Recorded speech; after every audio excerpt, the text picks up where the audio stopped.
All right, everyone. Welcome to the last tasting of the Riesling Box 2.0. We are tasting this guy. This should be the last bottle, the Sparkling 2017 Frank John Hirschenhof Sekt Brut Riesling is what we're tasting today. Yeah, I haven't opened this because I wanted to go over this with you guys.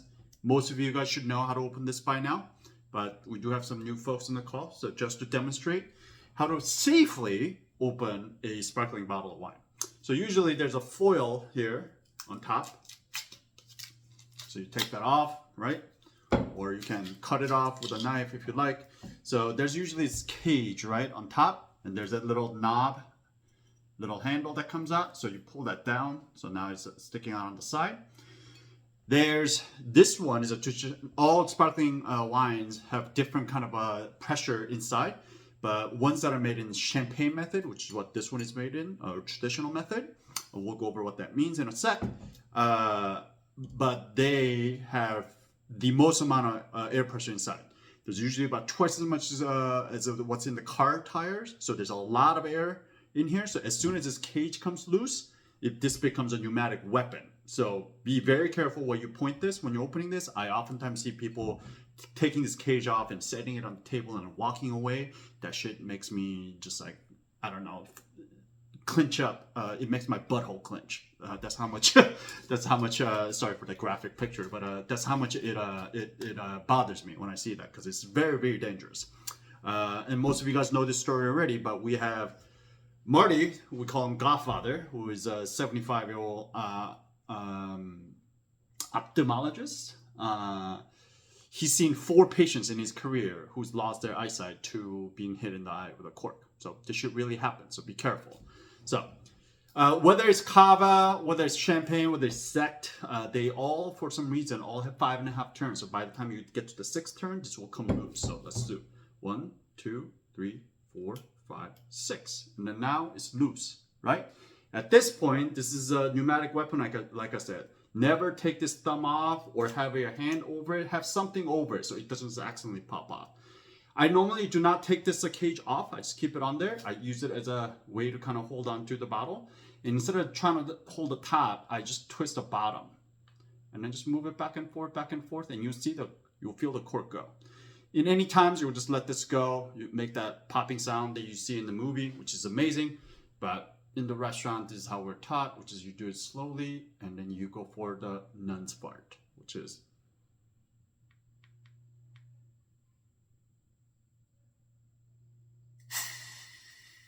there you go. That's nun's fart. Very silent. The more silent, the better it is. But yeah. So now you know that's how you open a bottle of sparkling safely. Always good to have a cloth or something nearby when you're opening a sparkling wine. You never know. It may just kind of spill out because of all the pressure that's been built up. But anyways, cheers, y'all. Great way. Beautiful day here today. And good to wrap up the Riesling Box 2.0 with this.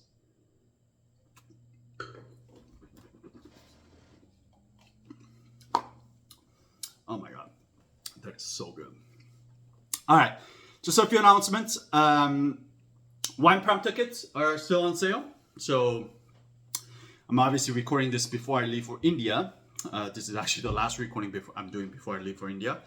By the end of this week, or by the time you guys see this, we would have gone through the first tier, the price jump already from 165 to 185. So at the end of this week, coming on Monday, April 1st, it will jump to the final tier, which is 205, and it will stay there till the end of the month. So if you're planning on coming to Wine Prom, I highly recommend that you get your tickets sooner than later, because otherwise by the end of this week, it's gonna jump up to 205. So just want to try, trying to save you a few bucks here. Yeah, so get your tickets now. Most of you guys know this, but 1% of the gross revenue of each month goes to an organization whose mission statement aligns with our values. And this month I've chosen Layla's Legacy. So if you want to donate alongside 6 Foot Wine Club, you know where to find the link. It's in the email. So there's that. Anyways, yeah. I already said this, but we're tasting this. 2017 Frank John Hirschhorner Hoff Sekt Brut Riesling is what we're tasting today.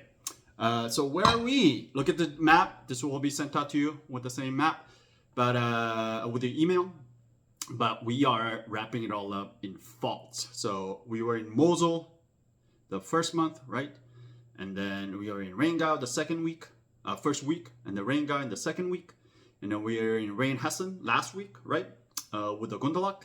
And then finally, we're kind of closing out the loop with the Pfalz. That kind of greenish area underneath the Rheinhessen, just the south of Rheinhessen, is where we are west of the Rhine River, just north of the French border. That's where we are. I didn't actually know this, but apparently the world's largest wine festival called Wurstmarkt takes place here in Pfalz in September. I did not know that. Attracts close to almost 1 million visitors, which is insane to think about. Also, Pfalz is home to Deutsche Weinstraße. Apparently, that is a German wine route, which attracts hundreds of thousands of visitors to this region every year. So apparently, the wine tourism plays a huge part here. I have a feeling it has something to do with it's bordering to France, the Alsace region. On that map, you'll see Strasbourg, just south of Pfalz. That's smack dab in the northern end of Alsace. So we're talking about very close border to Alsace, which is one of the main wine producing regions of France. So yeah, two wine producing regions, both really specializing in Riesling. It would be super fun to kind of travel. I've been to Alsace before, but I've never been to Pfalz or never been to Germany for wine for that matter. But would love to do that kind of whole, actually, the wine route from Alsace going up through into Germany all the way to Mosel. That would be an incredible trip. It is the second biggest German wine growing region after last week's Rheinhessen. And it's an important player in terms of producing the largest amount of Landwein and Deutscher Wein, which is the German table wine, base level wine, than any other region by far. So quantity-wise, they produce large amounts of table wine. Riesling is a dominant variety here, just like most other regions within the Rhine River, along the Mosel River and the Rhine River. But there are other smatterings of Pinot Blanc, Pinot Gris, Silvaner, Müller-Thurgau, Gewürztraminer, Kerner, all this, the usual suspects of all the German varieties. They're all present here, as well as there's some international varieties like Chardonnay and Sauvignon Blanc also being made and grown here as well. Just kind of like a Rheinhessen that we talked about last week. I mean, more south you go, it gets warmer here. So it just allows for more varieties to actually be able to grow here. There's to the west of Pfalz, there's a low-lying, densely forested hard mountain.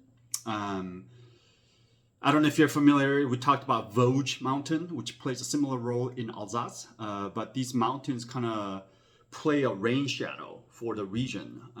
So compared to Mosel, that's pretty well exposed and much wetter and colder, this forest on the left, west of Pfalz, provides, and part of the reason that's also Rheinhessen is drier and warmer as well. We talked about that last week. But Pfalz being even more south than that, you get it is the warmest.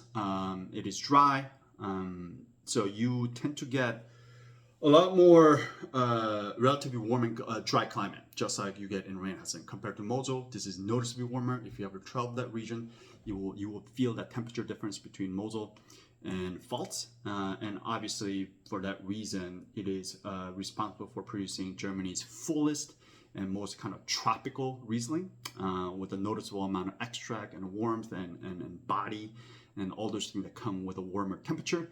It is very similar to the style of what happens in Alsace. For those of you who are familiar with Alsatian Riesling, and we've tasted Alsatian Riesling during the Riesling month. But Alsatian Riesling is known as kind of the most powerful, they're known for their power and extract. And it's kind of the same reason what happens in Pfalz. And this is being just a northern neighbor, not only in terms of country, but also in terms of actually proximity. They're very close to each other. So very similar style, a lot more extract and power than the rest of the German Riesling regions. However, because of the weather's getting warmer, just like what we talked about in Rheinhessen, but now we're getting closer to Baden as well, which is even more south. The red wines are becoming increasingly more important because the climate warms up here. The percentage of the red grapes planted in this region is consistently going up every year. And the Pinot Noir, I've had some incredible, beautiful Spätburgunder, which is a Pinot Noir from Pfalz, and it's worth seeking out. This producer does make Pinot Noir. I haven't tasted the Pinot. I've only tasted the Riesling. So if anything is available, I'll taste it. If it's good, I'll definitely offer it on Case Club. But Pfalz Spätburgunder, along with the Baden Spätburgunder, is definitely worth checking out. For those of you Pinot lovers, check out. Do not sleep on German Pinot Noir because it's incredible, and it's only becoming more significant as the planet warms up even more. So, who makes this wine? Let's talk about that for a sec. You're gonna get pictures all sent to you, emailed to you as well. But it's a Frank John family. Frank John he's a enologist. He's a sought-after wine consultant in Europe and kind of around the globe, who advises a lot of big name wineries and has been working around. The Hirschnerhof is a personal project, and it's a family winery, growing and making wine based on biodynamic principles. I mean, that's kind of all he does. He farms biodynamically. Oh, there's an entrance by Jesselyn.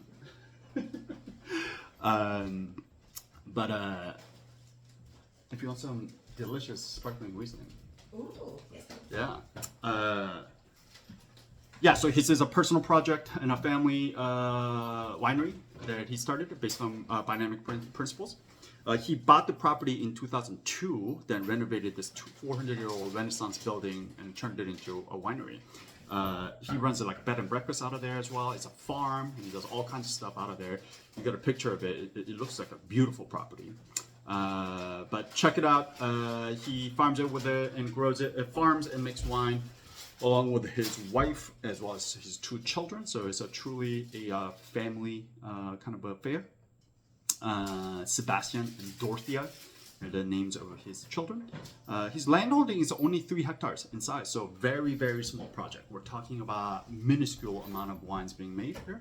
But all of his wines that I've tasted are fantastic. I mean, there's a reason why he's a sought-after kind of enologist and a wine consultant, and everybody wants to get him to come and work with them. But all of his wines have this incredible kind of a finesse and focus and precision, and it's really, really well-made wines. He also plays a huge role as a probably function of a very small amount of land that he works with, but he only focuses on 3 wines: Riesling, Pinot Noir, and Sekt. Sekt is the name for German sparkling wine. I should say Germanic because it's also Austrians call it Sekt as well. So German, Austrian traditional method sparkling wine is called Sekt.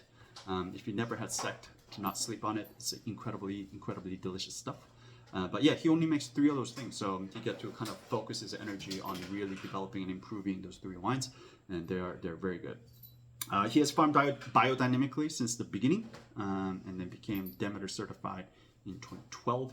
I don't know if I saw the Demeter certification on this bottle, but nonetheless, for those of you who are not familiar, Demeter is an organization. It's an international organization. It's not just wine, but all the farming products that certifies biodynamic farming. So that's what it is. What is this wine? It's a old vine biodynamic Riesling, 100%. Like I mentioned, Demeter certified since 2012. It is whole bunch pressed, meaning so they don't destem the berries. They keep it on the stems, and it serves 2 purposes.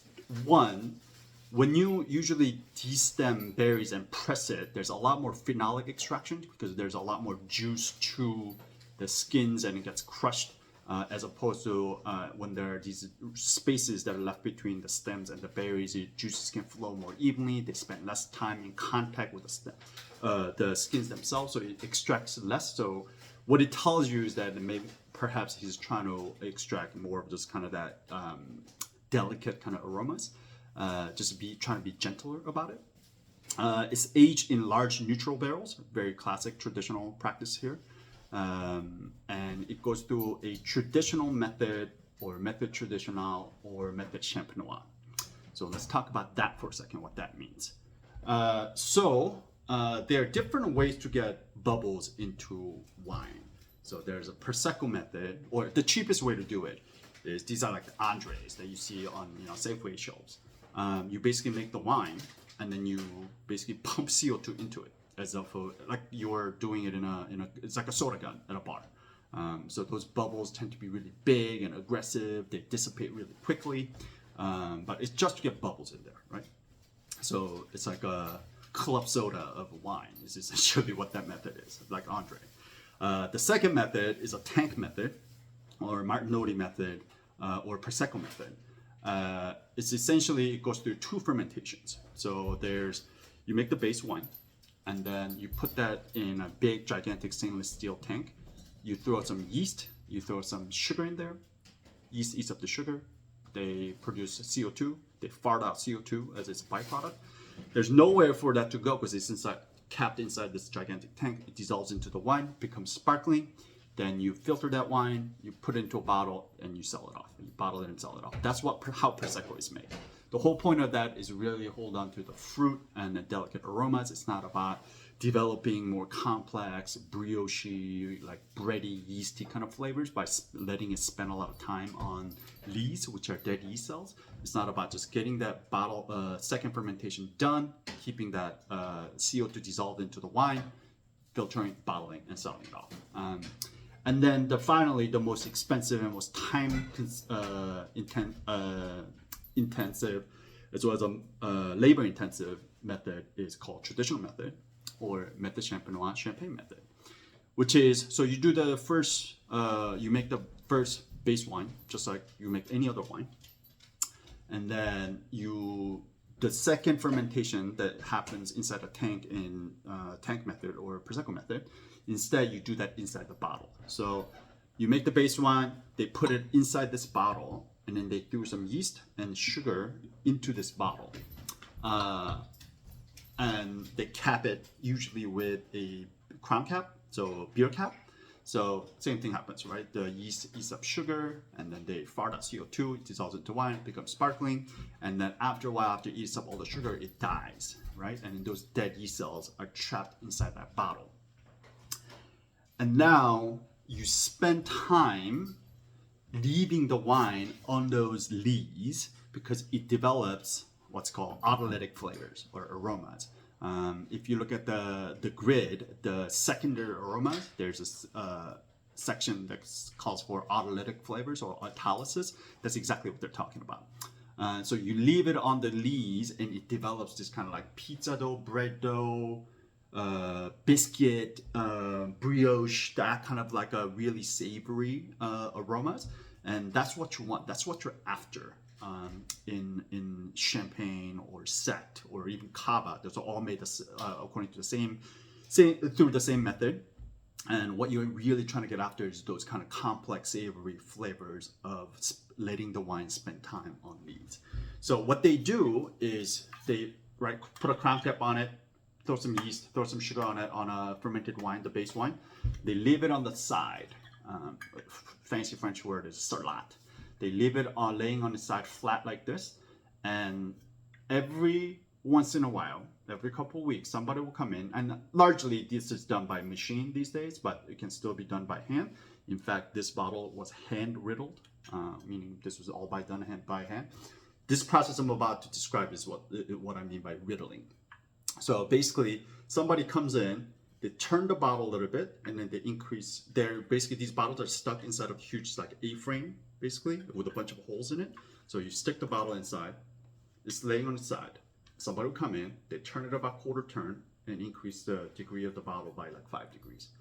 And then they come back in a couple of weeks, they turn it again, and then they increase it by another 5 degrees. And they do this over and over again until the bottle is essentially standing up, almost upright or upright.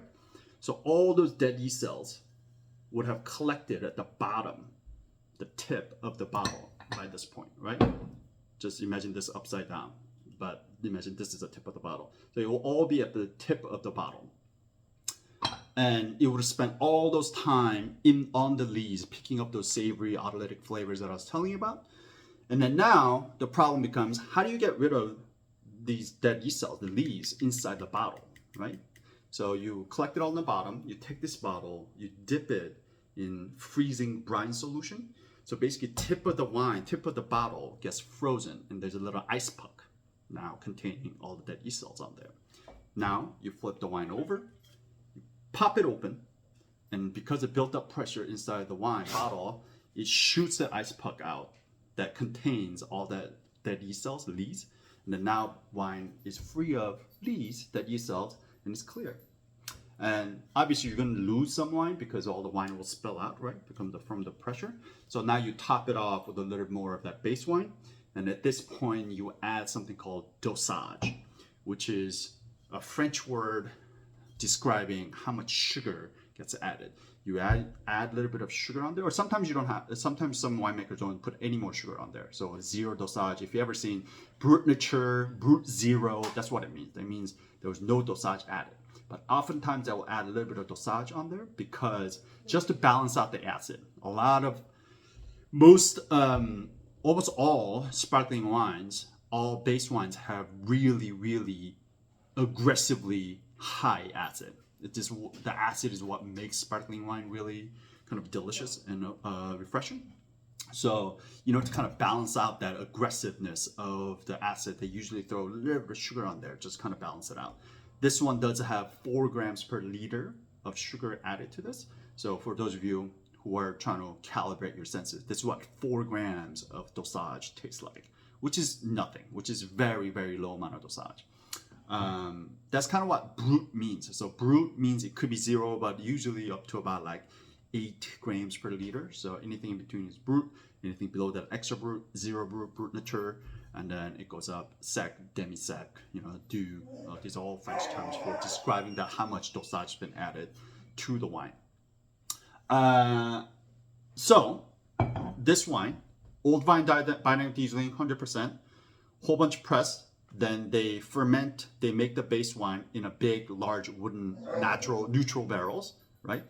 And then they put it on sterlet in the bottle with some yeast, on the traditional method, and then they age it for 36 months on the lees. 3 years. So over 3 years, they're keeping this bottle on those lees, the dead yeast cells. It's a lot of time.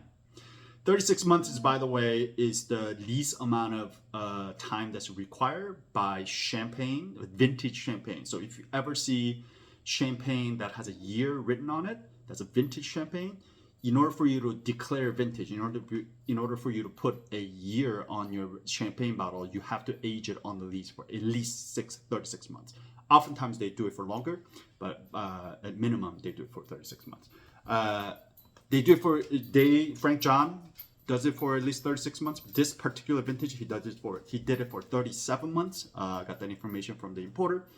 And then, like I mentioned, it's a hand riddle. So somebody actually came in, he himself, probably Frank John himself came in, hand riddled each one of these bottles. And then it was disgorged on August 2021. So this is 2017 vintage, which means this was fermented over 2018, the winter of 2017, probably finished fermenting, and it came out in the spring of 2018. And then for 3 years, 2018 to 19, 2021, right? It spent on the lees, being hand whittled, got disgorged, meaning that popping of the crown cap. Most sparkling wines, particularly ones that went through a traditional method, will have disgorgement date written on it. This one does have it, like in the back. It does have disgorgement date written on it, so it says August 2021. So in August of 2021, Frank John, or his son, or whoever, popped that crown cap open, shot that ice puck out of the wine, and then topped it off with 4 grams per liter of dosage. And then he put this cork cage on it, and then he aged it for further aging in the bottle, without the lees. This is 2024, right? So if this is a riddle, this was in 2021, August, then 2022, 2023, 2024, this August, this would have been 3 years of bottle aging. So this received additional 2.5 years with, this was just released, so 2.5 years of bottle aging before release. So we're talking about quite a bit of time, right? We're talking about something that you spend 3 years hand whittling, attending to it, then popping the bottle open, then laying it down and keeping it in the cellar for additional 2.5 years.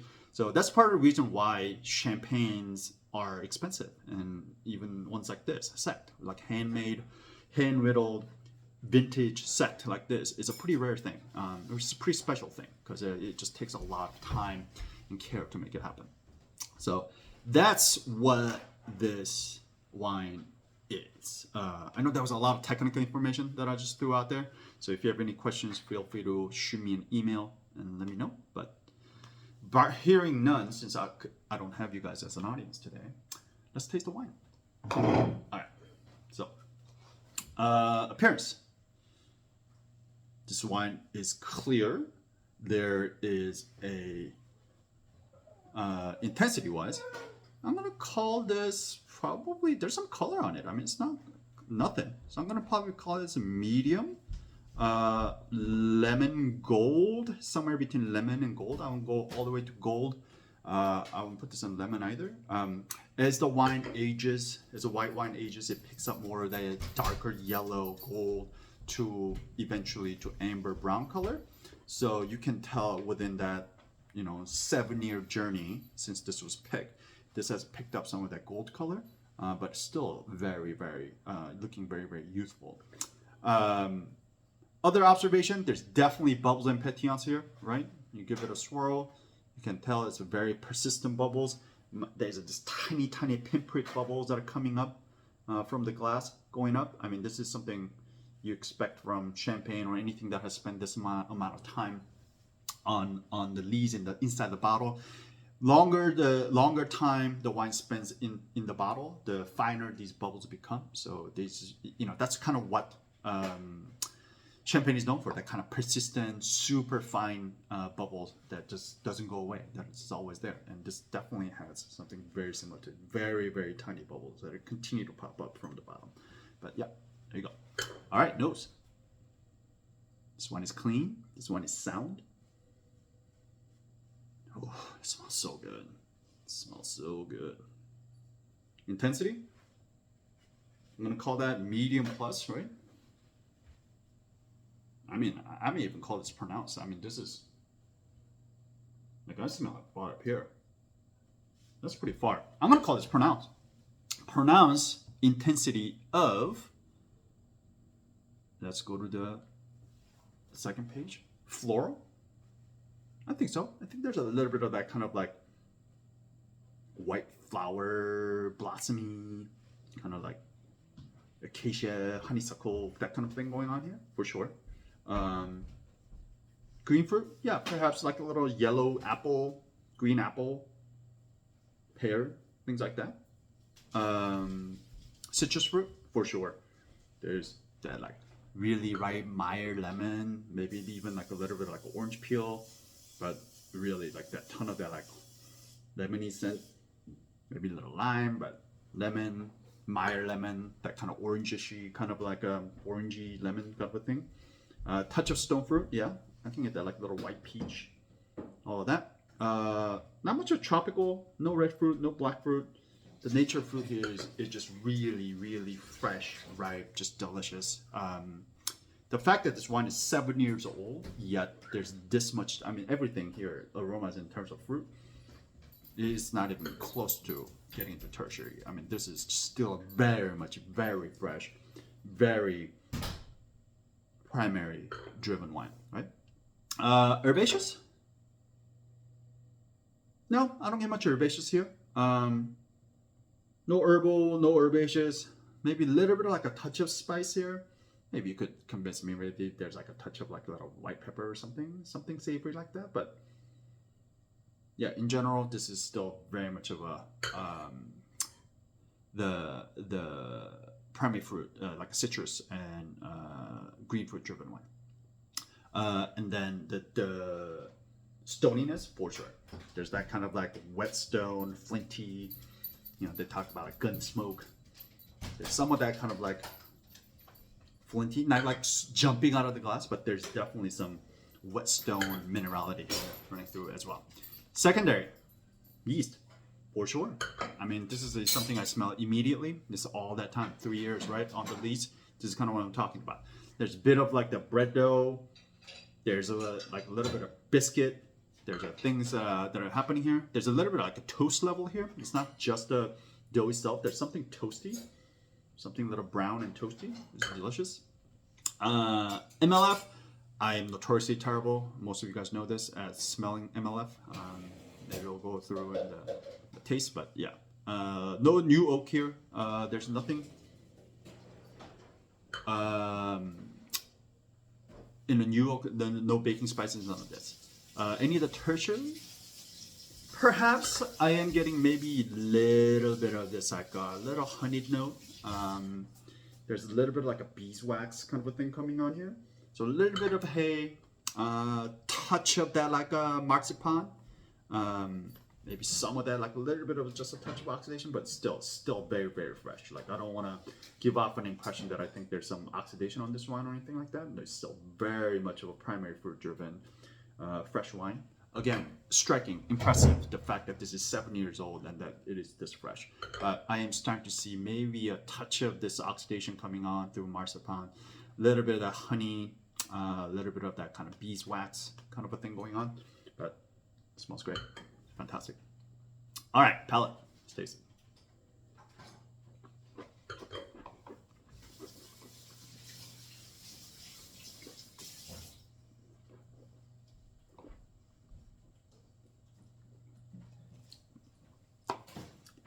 This one is dry. This one is bone dry. I mean, 4 grams is nothing. So people talk about how most humans can't even detect anything under 5 grams per liter in terms of sugar. So we're talking about still a very, very dry wine. I mean, it's just there, again, just to kind of tweak it up. I mean, honestly, if I got this blind, I don't know if I would even be able to call out 4 grams per liter. I mean, it almost drinks like there's absolutely no sugar on this thing whatsoever. But that's how much acid is present in this wine. That 4 grams still drinks like this is just bone dry. Acidity, there's quite a bit here, right?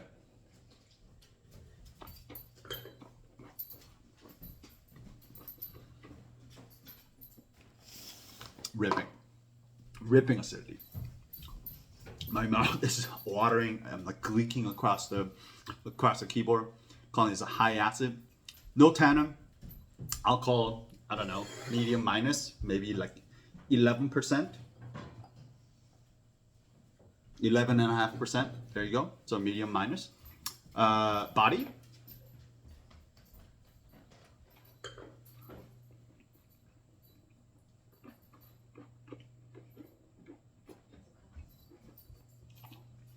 A little bit of body. Somewhere between medium minus and medium. And I'm not landing on medium minus right now, but as this warms up, we'll probably get to medium. Mousse. This is beautiful. Like the bubbles here, it's just so delicate. Like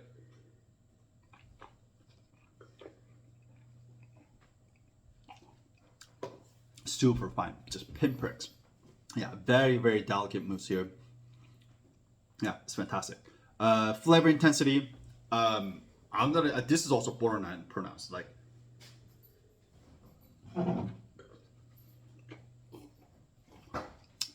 this wine definitely does not lack in concentration. I mean, medium plus at the minimum, borderline pronounced. You know what? I'm gonna be generous. I'm gonna call this pronounced as well. The flavors here are not shy. Flavor characteristic. I'm confirming all the things, right? Like a little honeysuckle, a little acacia. That green fruit, yellow apple, green apple, little quince, little pear, that lemon, Meyer lemon, white peach, all of that just coming through. Really fresh. The fruit character is still very, very fresh. There's nothing that is old. There's feeling old about this wine, and the fact it's 7 years old is fucking incredible. Really fresh. I just keep going back to fresh, but it's just really fresh. No herbaceous, no herbal, just perfect level of ripeness. And then, but this minerality I want to talk about, because This has a lot of that minerality. That I mean, I talked about like whetstone, slate, but it's actually on the palate. I go even beyond that. This is actually less so even a whetstone, but I get a lot of kind of similar thing that I get in really good champagne, which is that chalky minerality. There's certain mouthfeel, the textural component of this minerality. It's just like it's full of, like, imagine if it's just full of chalk.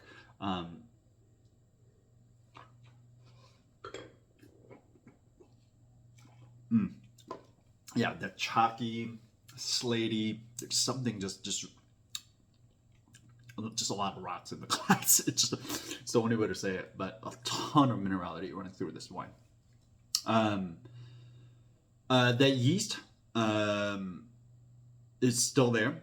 It's not the most autolytic wine that I've ever had, but even at 36 months, it's, this is showing through. I mean, the beauty about Sekt to me, so when I talk about champagne flavor wise, really what I want is that chalky minerality that I just talked about, but the autolytic flavor and acid is what I want. Chardonnay, very neutral grape. There's not much else that's going on. It's kind of citrusy in terms of flavor, but everything else, all the other flavors that come from autolytic, autolysis, right? So we're talking about brioche, and so that really becomes the center of it all. But here, and this is part of what I love about Sekt, is that Sekt, I get that yeasty brioche, that doughy, savory complexity, the layer.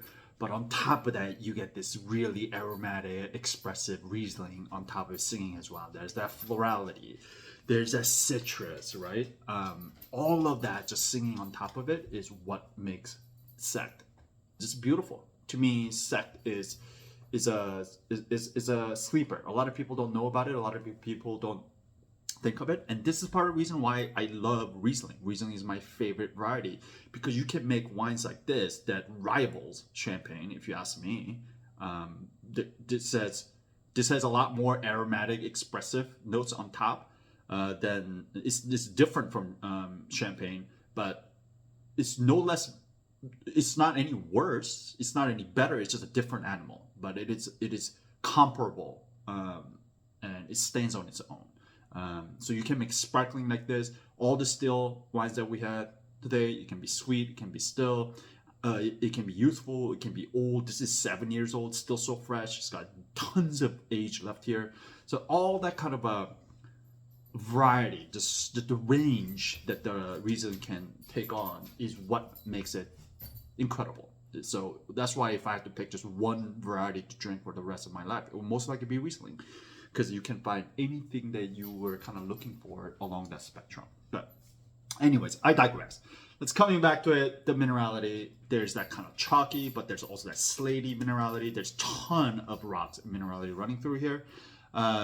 There's a yeasty, doughy, biscuity. There's that touch of that like a toast point here that I'm getting here. And then I don't know if they put MLF on through. I'm not getting much of that. The acid structure is still very, very kind of sharp and rigid here. So I'm willing to bet there's no MLF on this thing, but I may be wrong.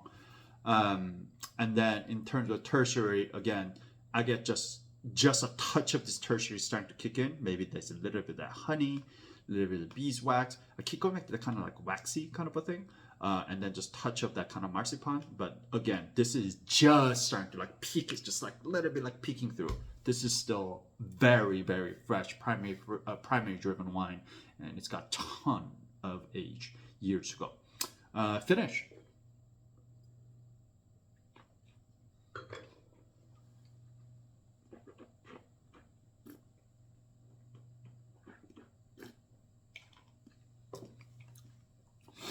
All the citrus, all the floral, citrus, fruit, primary still going. Okay, there's a little brioche. There's also brininess. There's some saltiness to this wine.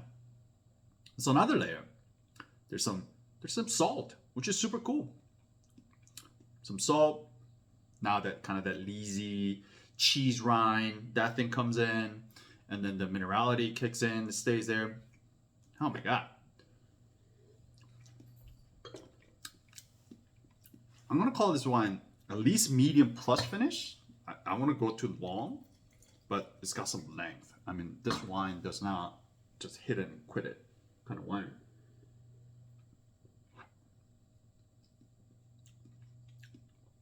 Oh, that acid.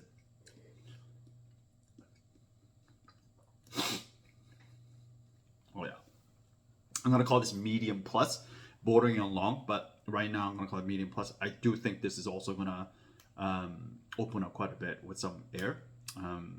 So yeah, this is something cool thing to kind of watch in time. Conclusion, let's put it all together. Quality level, super well balanced. You may argue that the acid is out of balance here, but I mean, it's sparkling wine. It's Sekt. It's gonna be tart. It's just the way it is. But I don't think it's out of balance. It's not making me like cringe from the acid. That 4 grams just to round it out, just to balance it out. I think it's a beautifully beautiful touch. Anything more, anything less, I think it would have been. I think it's like the perfect balance point right now. So really well balanced.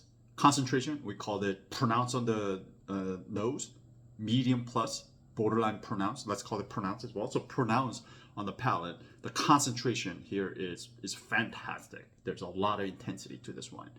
And then the complexity, we had a bunch of primaries, right? We had the flower, we had the Maya lemon, we had the green fruit, the yellow apple, the green apple, the pear, quince. And then we had some of the secondary autolytic things like toast, brioche, all the mineralities, some saltiness, but also the chalky mineralities, slate, all kinds of different things. And then just a touch of that like tertiary things peeking through, right? We got a little bit of honey, a little beeswax. I mean, I'm just starting to see it, but really it's right still in the wheelhouse of first, considered secondary. But so let's call that what, medium plus complexity. And then finally the length, we also called it medium plus, bordering on long. So if you take the average of all of that, we got pronounced, balanced, pronounced intensity, medium plus complexity, medium plus length. But medium plus both lingering on the pronounced or long. So we're finding ourselves somewhere between very good and outstanding, right? I don't know if I'll go as far as calling this outstanding yet. I think it will become outstanding with a little more aging, with a little more that tertiary peeking through, with that concentration acid still holding strong. I think this one is going to become phenomenal in years to come. But as of right now, I'm going to call it very good. I think it's closer to very good than it is to outstanding, but we're landing somewhere between very good and outstanding, which is an incredible feat, right? We rarely come across wines that land between that range, very good and good. We're always playing in that kind of good to very good, right? So yeah, very, very impressed, very, very stoked to be tasting this wine.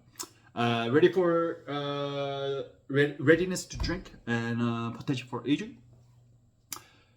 One, I think this is drinking beautifully right now. I think it's beautiful. It's got a touch of the tertiary coming in. I think it's showing really good balance, still staying very fresh, showing the secondary as well. It's beautiful. But I think it has got ton of aging potential. Acid, we call it high acid, right? Just ripping. The concentration, we call it pronounced. Complexity, we got all kinds of things going on here. Minerality and all the things. And this is 7 years old. Knowing that this is still this fresh and 7 years old, I have no doubt this is going to go 10 plus years. I think this is going to go 10 to 15 years, if not longer. This is the kind of the bottle that you want to get and lay down. This is kind of stuff if you want to come back, just forget about it for a couple decades and come back and find it in the bag and just be really surprised that how good it is. This would be it. So yeah, I'm very, very impressed with wine. I say even at this point, after 7 years, drinking it at 2024, tasting it 2024, and with the 2017 vintage, I would say this still has another probably at least good 10 years to go. At least. Definitely longer, but at least 10 years to go. So we're talking about, it's already 7 years old, 10 more years. So we're talking about minimum aging potential of 17 years, 15 plus years. So we're talking about a very, very, very long living wine. Like I said, something to lay down, honestly. If you are having a kid today and you want to celebrate on their 21st birthday as something that you just got this year, I think this may be it. Or if you had kids in 2017, I guess they'll be 7 years old now. But yeah, I don't know, their birthday year, and then drink it when they turn 21. I think this may be it. So this is kind of that level of how good this is. Yeah, I forgot to mention this, but faults. There's a part of the reason why I picked this one, but one also, the cabinet level. There was not many faults produced that I tasted that I quite resonated with me. But faults in general, as a whole, is an area that also specializes in dry Riesling. So Germany as a whole is really about Riesling with that touch of the sugar and residual sugar in there. But out of all the regions, if you are looking for a dry wine, Fault is probably where you're gonna find it. And had I found really dry cabinet level Faults, I would have liked to have featured that, but I didn't. But I found this, and this was phenomenal. So I tasted it as an entry level Sekt, and I was impressed. So I wanted to get one level up, which is the 36 months, or at least 36 months. That's why the 36 is written on the label, because it's spent at least 3 years. And I was like, you know what? This is more expensive, but this is it. This is the one I want to go with. So you're welcome. Glad you all got to taste some bomb-ass, badass Sekt today. But yeah. Oh, price. So how much do you think this would be in retail shelf? So think about that. We talked about 17 plus year, 15 plus year ageability. It's a vintage, right? It's not non-vintage like you'll find in a lot of champagne where it's blended across different vintages, multiple years. We called it very good, but honestly could have gone to outstanding as well. But yeah, if I would have felt a little more generous today, I probably would have gone outstanding. But if there's a little more a length on this thing, I probably would have gone solidly into outstanding. But yeah, I mean, all around, just a really, really, really, really, really fucking good wine. So how much do you think, on hand riddled for 3 years, how much do you think this would be? How much would you be happy paying for this wine? And the answer would be $50. So on a retail shelf, this wine would go for $50. So not necessarily a cheap everyday drinking wine, but you know, anything that has spent 3 years and then additional 2.5 years in bottles aging, 3 years on the lees and 2.5 years in the bottle, it's not something that you drink every day. So yeah, no wonder it's not going to be cheap. But compared to this, like vintage champagne that has spent this much time, 7 years, and come out on the market, it's easily gonna be 80, 90, $100. So compared to that, while 50 is not an everyday drinker, is still an incredible value. So yeah, if you're seeking something besides champagne that you want to lay down and be able to come back in decades to come, this is it. This is for you. So cool. That's it. I know this is a bit longer. It went on a little bit longer because I had to explain all the, technical aspect of making the wine and all of that. But if you have any questions, let me know. Oh yeah, Layla's Legacy. There you go. That's the organization that we are donating to. But anyways, if you have any questions, shoot me an email. Let me know. Otherwise, I will see you all when I'm back from India. Hope you guys enjoyed this wine because it is fucking delicious. See you later.